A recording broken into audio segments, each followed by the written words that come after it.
Pio Pack Coaches Show as we get set for the football finale, also regionals coming up in cross country, and of course we'll have the Pio Pack Power Punch at the end of this whole thing. So we start off with that football team as Coach Chris Sulages and Harrison Keller, one of the seniors for the team, joining us.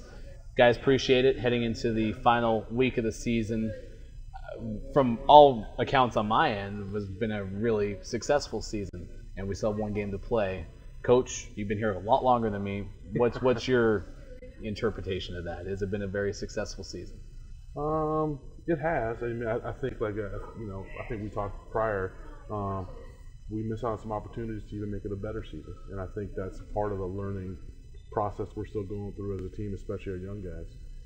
We're excited about Saturday. I mean, we're, like I said, we prepare and get ready to compete and win a football game. It doesn't matter who we're playing. So we're looking at it that way for sure. It's been fun to have you on this couch along with a senior. We had Curtis last time you were on, and then we got Harrison now. You've been with the program for your 4 years. How did this season come about in terms of why you think you were so successful, or at least in accounts from the wins-loss perspective were more successful, regardless of the opportunities you had to make up? Why do you think that happened this season compared to some of the others in the past? Well, this team has been rebuilding since I got here, and this year we finally had the right tools and enough guys who bought into the schemes, and who stayed with what was going on to try and do what we needed to do to be successful. In the past, we haven't had necessarily the right amount of guys, and so this year with the more guys we got this year added to our ability to do what we need to do in practice, and then thus in the games as well. So what's your perspective on kind of what he said in terms of the success? How would you rate it, and what do you have to do this weekend to try to even make it better? Well, I agree with Coach that it's been successful, but I would say it's been, in my eyes, less successful than I would have thought. We should have probably gotten a couple more wins, maybe close to 3 wins, and that all comes out to the players making mistakes that necessarily shouldn't have been made. And looking in this game, Linfield's a good team, but we got to prepare the same way we do every week. It doesn't matter who we play. We got to make sure we know what we're doing, and we worry less what they're doing. We just got to make sure we're doing the right things to make the right steps. You mentioned those mistakes. Any one that sticks out in your mind that you feel like if it goes one way, you're getting another victory under your belt? I don't think it's not just one mistake. I would say we beat ourselves in some games. There's not just one thing that sticks out, but it's a accumulation of everything we did in those games that added up to us not being able to get those wins, but nothing specifically. Chris, can you talk a little bit about that yourself too? Because I mean, the game is what it is. You get a bounce here, you don't make something happen here, it can change. And I think the perception of your team this year from the outside world has changed. I think people have stood up and took notice of your squad, and then where they could have been had one thing changed. Anything stick out in your mind? One game that got away? I think the first game was probably the biggest, and I've been trying to figure out since then why, and we changed some stuff going into week 2 of second game, but that was probably the biggest game. I don't know if our guys were ready to play, or there's a lot of mistakes that were made that they knew, and it would have been nice if we played the game the next day. It would have been a different game again, but that's part of what football is. You don't get that chance again, and like Harris is talking about, there's a lot of small mistakes, there's a couple big mistakes, and it's not one particular player. It seemed like there's a couple breakdowns when there shouldn't have been, and could have been a really much more successful season. So. Well, I still say from the outside that I think what you guys have done this year is great, and I know that there's always opportunity to improve. I mean, you're a football coach. I know you're never satisfied, and I understand that, but I think you guys have done a lot of good things, and I'm excited to see what's happened this weekend. The offense, Harrison, that you've been such a big part of this whole season too, has been outstanding, and the rushing achievements that you guys have been able to put up, being nationally recognized for things like that, you've been a big part of that, because you're not only a pass catcher, but you're also in that receiving game. Talk a little bit about your role when it comes to the rushing game, What was your role heading into it, and what were some of the things that Phil and the coaching staff put in that made you actually get yardage and put together? I mean, you've only lost 8 yards this whole season. You haven't been brought down very often. Yeah, well, I played running back the last couple of years, and so moving to the slot receiver this year, thought it'd be a good idea to try and get me running the ball as well. And I'm a little bit smaller than some of the other guys, so trying to keep me on the outsides as much as possible.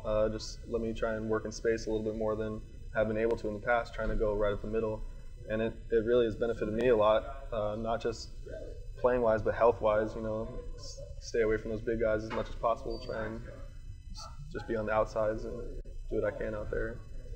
I mean, you guys have been exciting the whole time. I mean, from Keith to the plays that you make on the outside, and even Joe Bonte. I mean, you guys have some bounce. Shifty is what I called, Keith last time when Curtis was here.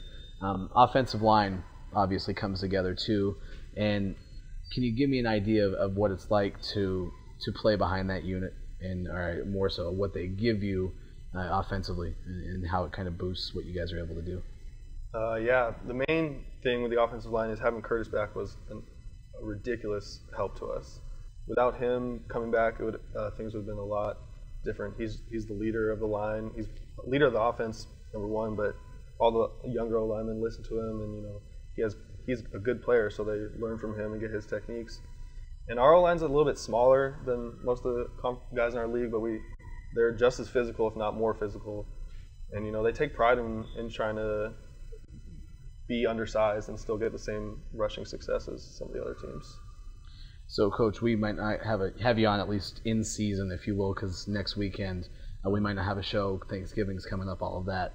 Where do you go from here? I mean, regardless of what happens with Linfield this weekend, where do you go from here and try to build on the record success that you've had this year? Well, you go right into, the recruiting piece is the biggest part of any.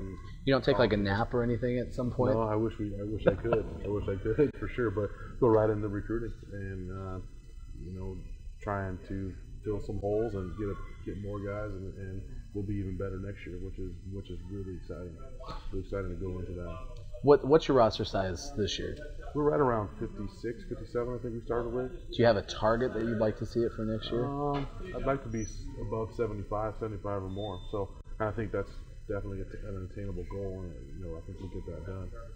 We got a lot of returners. We're going to miss Harrison, we're going to miss Curtis, and we have total of 5 seniors graduating. That's it. So we got the bulk of the team coming back, and to fill some spots with some recruits and to go get it, and don't make any big mistakes, first game mistakes like we did this year. Get guys ready to go. As a senior, Harrison, what will you remember most about your time at Lewis and Clark, even if it's off the football field? It's a tough question. I think being a part of a program that's rebuilding is somewhat more important than the actual winning aspect.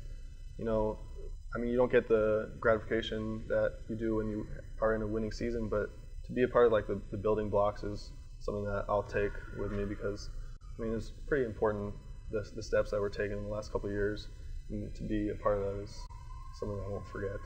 Well, think about how you'd feel 3 years from now. Conference championship. Yeah. I mean, you helped pave the way and be a part of that. I think that would be huge. What would you think of that? It'd be awesome. Obviously I'm going to be checking up on how they do in the next couple of years, because the way they're headed, if a good recruiting class comes in and everybody stays with the program, then they got the talent. There's guys here that are very talented, and we just got to keep getting the numbers, keep getting the size of the program bigger, and that'll ultimately lead to winning seasons. So what do you do next? What's your plans after graduation? I'm going to take a little bit of time off from the school to decide if I want to go back to grad school, or if I'm going to try and find a job in this amazing job market right now. But I'm take some time off for a little bit and just relax, which would be well deserved in my opinion. Yeah, being an athlete and then going to school here, that's a tough load, so I could understand that. Thanksgiving's coming up. Do you guys have a Thanksgiving plan in terms of something that you traditionally do with family, and do you have like a favorite fixin'? Wow. It's got to be one. When the table spread is out, what do you go for first? Well, all the stuff. As an ex-offensive lineman and football coach, all the stuff is I like. However, pumpkin pie would be the highlight of the day. So what were Thanksgiving time meals like when you were a player? When you would sit down and the team when I go put home, up the spread? I got 2 older brothers, so in a Greek house, so there's lots and lots of food, and lots of people and lots of talking loudly and people eating everywhere. Have you found a 60-pound turkey yet? I think my mom tried many times, but a couple turkeys she had to cook. So Bioengineering, you got to genetically enhance the turkey. well, we got to work with Curtis on that deal, see if we can get some of that stuff done. I'm telling you, that guy is smart. So he says pumpkin pie. What about yourself? My mom's stuffing is go-to. I don't know what she puts in it, but every time it gets me. Yeah. It's the real deal. Yeah, you never want to lose the mom stuffing. Yeah. That's for sure. Cool. Again, thanks for a great season. Thanks for welcoming Pio Stream to the football broadcast and helping us out this year. And thank you. We appreciate it. Yeah, it's been great. I can't wait for next year too. Football season should be like 9 months long. That'd be great. But it is for you. The game should last 9 months long. So anyway, stick around. Can you stick around for a little bit? Do the Pio Pack Power Punch? Sure. All right, cool. So we'll have Harrison do that with cross country coming up next, and then the punch at the end. So stick around. We'll be right back.